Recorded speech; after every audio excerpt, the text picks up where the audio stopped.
नमस्कार श्रोते हो, मी अर्चना रवींद्र शिर्के माऊली कथाकथनमध्ये तुमचे पुन्हा एकदा स्वागत करते. आपण ऐकत आहोत जुईली, लेखक मधु मंगेश कर्णिक. निर्मलाकडून जुईलीने प्रभू मास्तर परत जायला निघाले तेव्हा जुईलीचे मन आनंदाच्या कल्लोळाने उचंबळत होते. वाटेत प्रभू मास्तरांनी एकाएकी आठवण झाल्यासारखं विचारलं, जुईली, तुझ्या रिझल्ट बरोबर मी तुला पत्र लिहिलं होतं, आठवतं? हो सर, किती सुरेख लिहिलं होतं तुम्ही. त्याचं उत्तर तू पाठवशील असं वाटलं होतं मला. जुईली गप्प राहिली. तुला आवडलं नाही मी लिहिलेलं पत्र असं वाटलं मला. आशासुद्धा तेच म्हणाली.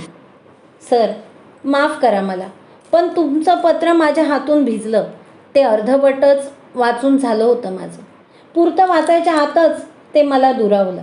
पण तुम्ही लिहिलं होतं ते सुद्धा मी तोंडपाठ करून ठेवलं आहे. असं काय लिहिलं होतं मी? तुम्ही लिहिलं होतं, आहे तिथंच थांबू नकोस, तुला पुढं जायला हवं. कसं जायचं, कुठं जायचं ते नीट विचार करून ठरव, असं. आणखी पुढे एक वाक्य लिहिलं होतं, ते मी नाही सांगणार. प्रभू मास्तर हसले. नको सांगूस, पण तुझ्या सारं नीट ध्यानात आहे हेच महत्त्वाचं. मी काय लिहिलं होतं ते मलाही नीट आठवतं आहे जुईली. पोरी, तुला खूप सांभाळायला हवं. मला कळत नाही की मी तुझा एवढा विचार का करतो. मी तुलाच एवढं का लिहिलं? सर, मला पण कळत नव्हतं खरंच. हो, पण आता कळू लागलं आहे. काय कळू लागलं आहे? सांगावंसं वाटतं आणि सांगू नये असंही वाटतं. मग सांगच. तुम्ही मलाच का असं लिहिलं याचा मी विचार करते तेव्हा वाटतं तुमचं माझ्यावर खूप प्रेम आहे म्हणून तुम्ही ते सारं लिहिलं. जुईली, तुम्हीच फुलराणी शिकवताना सांगितलं होतं, प्रेमाच्या किती तऱ्हा असतात. प्रेम माणूस किती परींनी व्यक्त करू शकतो. प्रेमाचे रंग किती गहिरे, किती उत्कट, किती पारदर्शक आणि किती फसवेही असतात. सर, तेही मी विसरले नाही. माझ्या पत्रातून तुला कोणता रंग आढळला जुईली? पावसाचा पारदर्शक नितळ रंग होता त्या पत्रातील प्रेमभावनेचा. जुईलीचा स्वर कंपित झाला होता. चालता चालता ती कळत नकळत प्रभू मास्तरांच्या निकट आली होती. म्हणूनही कदाचित असेल ते तुमचं पत्र पावसाच्या पाण्याने आपल्याबरोबर नेलं. प्रभू मास्तर मूक बनले. त्यांना यावर काहीही बोलणे सुचेना. ती दोघेही एका विलक्षण मनस्थितीत घरी पोचली. तेव्हा सीताराम बाहेरच उभा होता. बरा झालाच बेगीन येलास ती. मी तुमका बोलावूकच बाहेर पडलेलं आहे. पडवीतल्या बाकड्यावर बाळा शेलार बसला होता आणि माच्यावर आणखी एक जण बसलेला होता. ते पाहता जुईली खाली मान घालून आत शिरली. प्रभू मास्तर बाकाच्या एका टोकाला बसले. जुईल्याचो मामी, चल बेगीन आटप, पाहुणे थांबणार नाही. मुलगी बघणार आणि रोकडे परत फिरणार, बाळा शेलार म्हणाला. जुईलीला पाहायला आलेला तो नवरा मुलगा होता हे लगेच प्रभू मास्तरांच्या लक्षात आले. एखाद्या पैलवानासारखा आडमाप देहाचा आणि बोटात सोन्याच्या अंगठ्या घातलेला तो मिशाळ बाप्या बेरकीपणाने सगळीकडे पाहत होता. मधूनच त्याची नजर प्रभू मास्तरांकडेही जात होती. प्रभू मास्तर अस्वस्थ झाले. माच्यावर बसलेला तो नवरा मुलगा जराशाने दरडावल्यासारखा म्हणाला, शेलार भाऊ, मला उशीर होतोय. कणकवलीला तहसीलदार साहेबांकडे आज मीटिंग आहे, तालुक्यातल्या सगळ्या तलाठ्यांची. जमाबंदीची कामे आहेत, तेव्हा लवकर आटपा. त्याबरोबर बाळा शेलार जागेवरून उठला आणि आत गेला. बराच वेळ आतून काहीच जाग ऐकू येत नव्हती. माच्यावर बसलेल्या तलाठ्याने खिशातून पिवळ्या हत्ती पाकिट काढलं आणि सिगरेट शिलगावली. एक सिगारेट प्रभू मास्तरांसमोर धरली. नको, मी नाही ओढत. त्याने न बोलता सिगारेटचे पाकिट खिशात ठेवले. तोच भीमा मामी दरवाजा आड उभी राहून म्हणाली, मास्तरांनू, तुम्ही वाईज भितूर येवा. प्रभू मास्तर बुचकळ्यात पडून आत गेले. तेथे जुईली भिंतीला पाठ टेकून नी खोगी घालून बसली होती. ती दाखवण्यासाठी बाहेर यायला मुळीच तयार होत नव्हती. तुम्ही तरी तिची समजूत घाला. पण तिचं लग्न ठरवण्यापूर्वी तुम्ही तिचा विचार घेतलाय का? प्रभू मास्तरांनी विचारलं. आमच्यात ती पद्धत नाही. आम्ही देव त्या घरात आमच्या मुलींनी निमूटपणान जाऊ होया.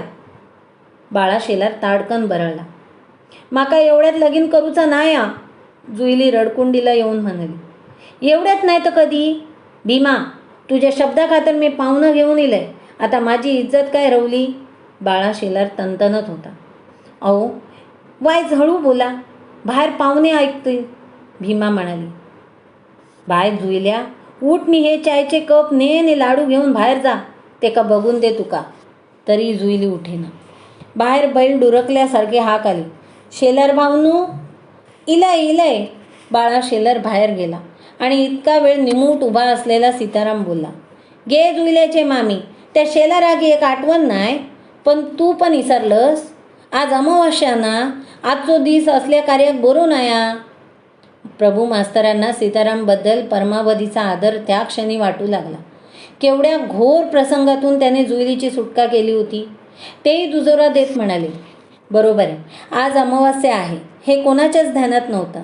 मामी, पाहुण्यांना आज जायला सांगा, आणि हा पाहुण्याचा कार्यक्रम 8-15 दिवसांनी चांगला दिवस पाहून ठरवा. भीमा मामीला काही सुचेना. ती मग बाहेर दरवाजाआड येऊन उभी राहिली. शेलारांनू, पाहुण्यांका मनाचा आज अमावस्या, आज नको बघू होकले, 15 दिवसांनी येवा बरोचसो दिवस बघून. पाठोपाठ सीताराम चहाचे कप घेऊन बाहेर आला. प्रभू मास्तरांसकट सगळ्यांच्या हाती त्याने चहाचे कप दिले.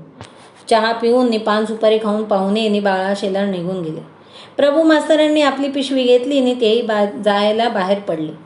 मामी, मी येतो आता, जुईलीला म्हणावं मास्तर गेले आणि ते किंचितच थांबले. बोलू की नको या विचाराने क्षणभर घुटमळले पुढे म्हणाले, जुईलीवर हक्क तुमचाच आहे. तिचं चांगलं व्हावं असंच तुम्हाला वाटत असणार. पण एक सांगतो, तिला अशी कुणाच्या तरी मागे लोटून देऊ नका. ती गुणी मुलगी आहे. मी तिचा शिक्षक नव्हे तर एक हितचिंतक म्हणून सांगतो. तिच्या गुणांचं चीज होईल अशा ठिकाणीच तिला द्या. तिचा विचार घेऊन काय ते ठरवा. तिला दुःखी करू नका. आणि ते बाहेर पडले. आतून जुईली सारे ऐकत होती. ती आवेगाने बाहेर आली, पण तोपर्यंत प्रभू मास्तर आंबा फणसाच्या झाडातून झपाट्याने दूर चालले होते. त्यांची पाठमोरी आकृती ती पाणावलेल्या डोळ्यांनी पाहत होती अगतिकपणे. सीतारामने पेटी घेतली आणि तो गाऊ लागला. विश्वत या विषया त्यजाना जाल तरी चिलया, माझे म्हणून जण हे लंपट गेले पाहात तया. कटकट करिसी कटकट धरिसी, झटपट बुलसी लूट घ्याया.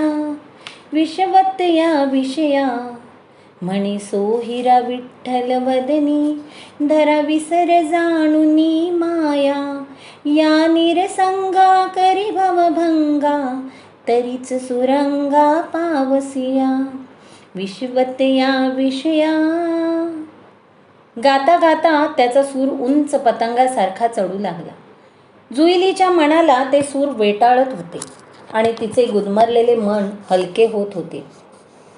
कधी नव्हे ती निर्मला सकाळी जुईलीच्या घरी आली होती. जुईलीला मालवणला बरोबर न्यायचे तर तिच्या मामीची परवानगी लागणार होती आणि नुसत्या निरोपावर भीमा मामीने होकार दिला असता याबद्दल निर्मलाला खात्री नव्हती. अगे बाये, तुम्ही इलास?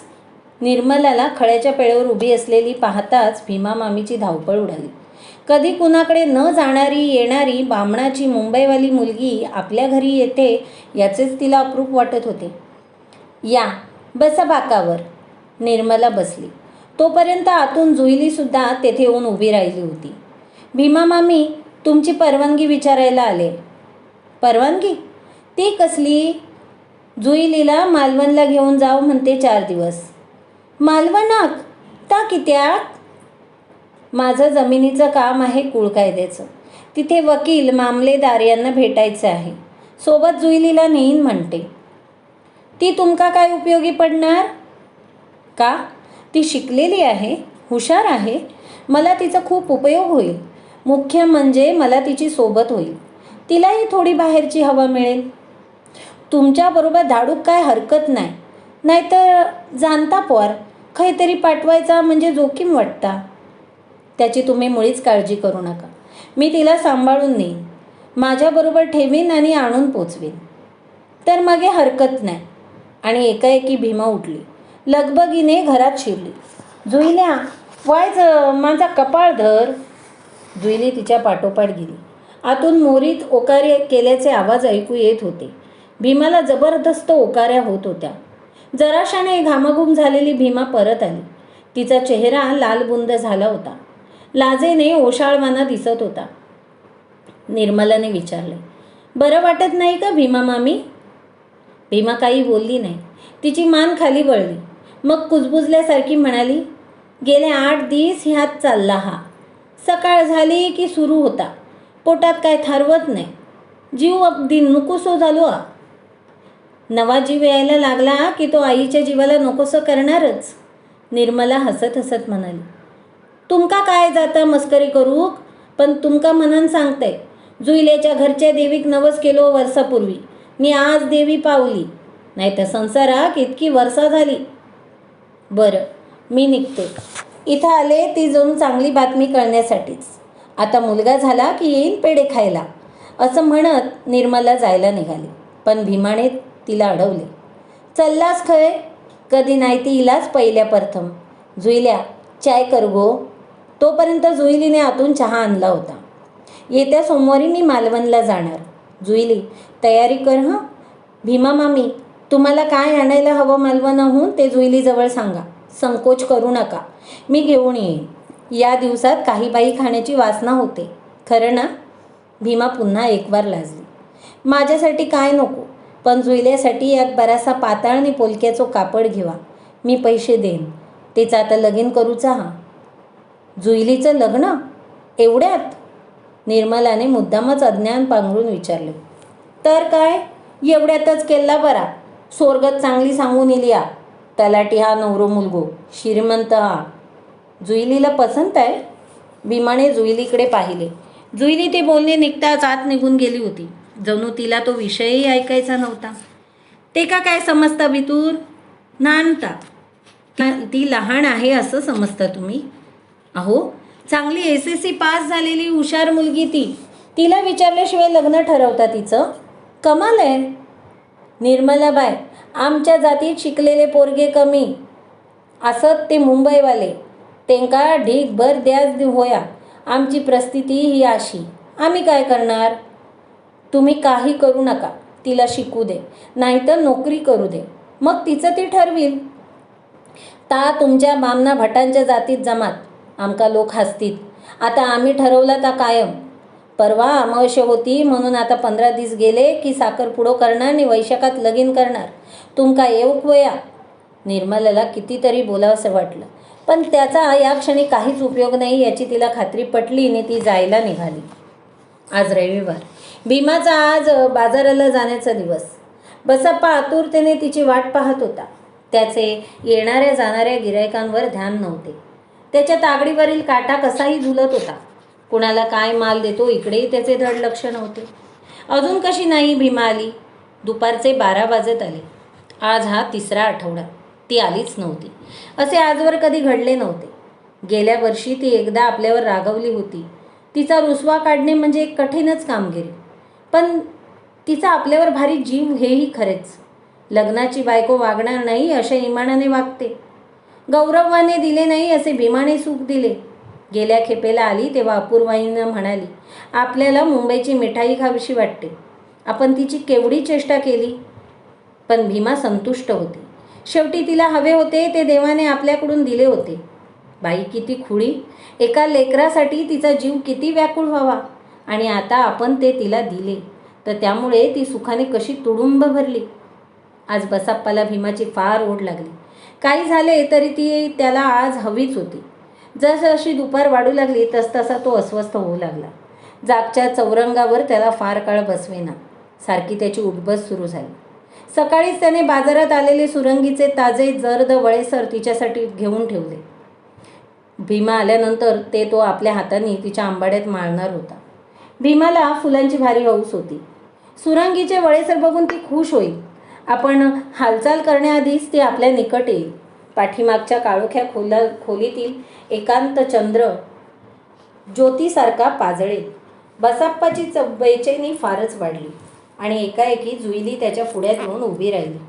जुईल्या, तू? उन्हातून आल्यामुळे जुईली घामाने निथळत होती. तहानेने तिच्या घशाला कोरड पडली होती. बसाप्पा कितीतरी दिवसांनी जुईलीला पाहत होता. बाजारा केलंस? काय हाडलं? वरण की लाकडा? काय नाही हाडू किकू, मामीन धाडल्या ना घेऊन. तिने हातातली पिशवी पुढे केली. मामी कित्या नाही येऊक? तिच्या जीवाक बरा नाया. बसप्पा खुशीनं हसला. लिंगायत मामा, मका वायच पाणी होया पिऊक. भितूर जा, पाण्याचो माठ असा. जुईली दुकानात शिरली. ओळखीच्या सारखी पाठीमागील खोलीत गेली.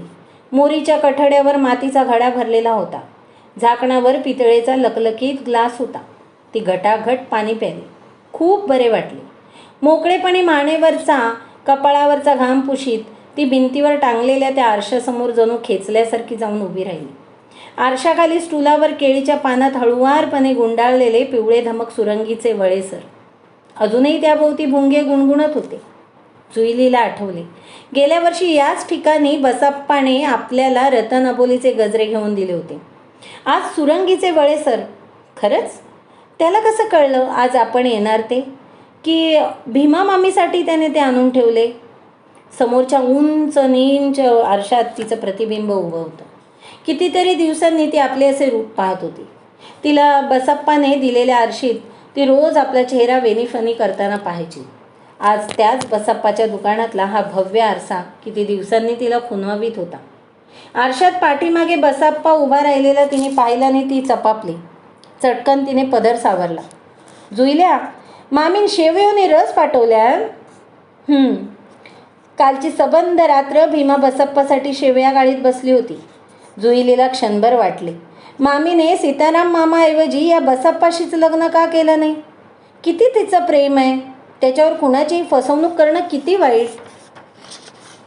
बसप्पा मधल्या दरवाज्यातील उंबरा ओलांडून खाली उतरला आणि त्याने विचारले, जुईल्या, मामीसाठी वळेसर आणले होते.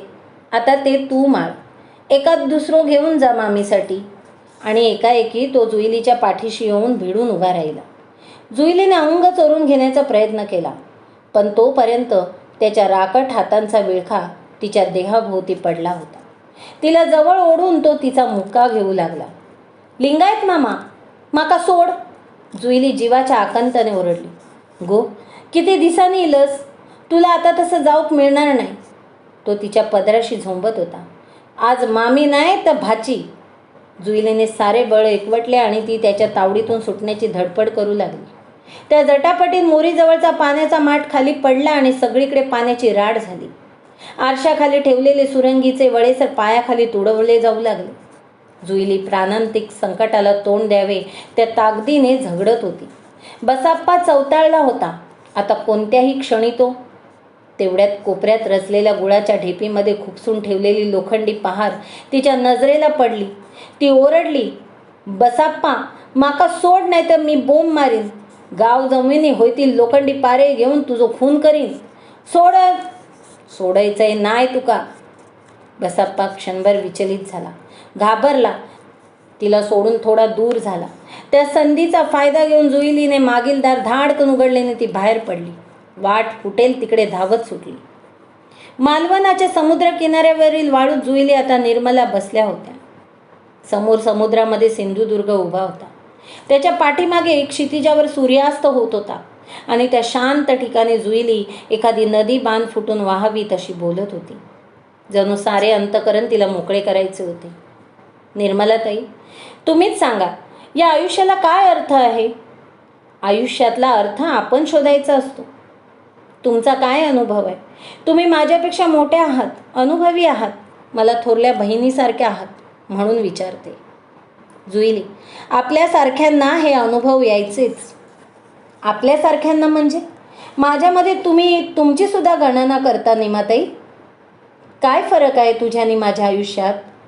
जुईलीने वाळूतल्या रेघोट्या थांबवल्या आणि प्रश्नार्थक मुद्रा करत निर्मलाकडे पाहिले. जुईली, तुला माझ्याबद्दल काय काय माहिती आहे? खरंच मला तशी काही माहिती नाही. मी आजोळच्या गावी राहायला आले. योगायोगाने तुमची तिथे ओळख झाली. खरं तर मी तुमच्या नात्याची, जातीपातीची सुद्धा नव्हे. मी पुस्तके वाचायला मागितली, तुम्ही ती देऊ लागला. यातून आपली ओळख वाढत गेली. तुम्ही आपल्यातील अंतर मला कधीच जाणवू दिलं नाही. मला घरच्यांसारखं प्रेमानं वागवलात.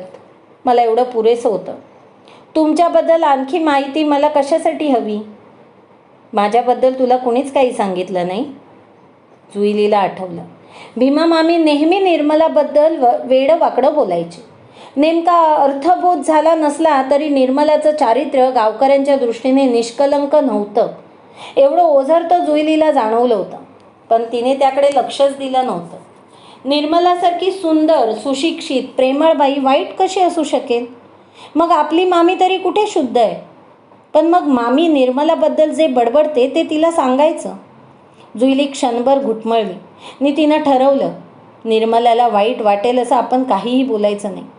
माहीत असलं तरी. कुणीच काही सांगितलं नाही आणि मी कशाला कुणाला विचारायला जाऊ? तुम्हाला ठाऊकच आहे, जानवली गावात एक मामीचं घर सोडलं तर तुमच्याशिवाय दुसऱ्या कुणाकडेच मी जात नाही. निर्मला टक लावून जुईलीकडे पाहत होती. तिचे खोल निळसर डोळे जुईलीचे सूक्ष्म निरीक्षण करीत होते. तर ऐक मग, तुझ्यापेक्षाही माझ्यावर वाईट प्रसंग गुदरला होता. खरंच? जुईलीने डोळे विस्फारले. मी मुंबईत राहायला होते ना, तिथंच खुद्द माझ्या विश्वासाच्या माणसानं. काय केलं? रेप. जुईलीला काही कळलेलं दिसलं नाही. तशी निर्मला रुक्ष स्वरात बोलली, तुझ्यावर बसाप्पाने रेपचाच प्रयत्न केला होता, पण तू सोडवून घेतलं स्वतःला. मला ते जमलं नाही, मी बळी पडले. जुईलीला धक्का बसला. काय बोलावं हेच तिला सुचेना. ज्यानं माझ्यावर रेप केलं तो माझा फियांस होता. फियांस म्हणजे? फियांस म्हणजे प्रियकर, ज्याच्याशी माझं लवकरच लग्न व्हायचं होतं. अगं बाई, निमाताई, हे भयंकरच आहे. आयुष्य असंच भयंकर असतं जुईली. तुला त्याची कल्पना यावी म्हणून हे सारं सांगते. आमच्या घरात एक बालविधवा बाई होती. स्वयंपाक पाणी करायला.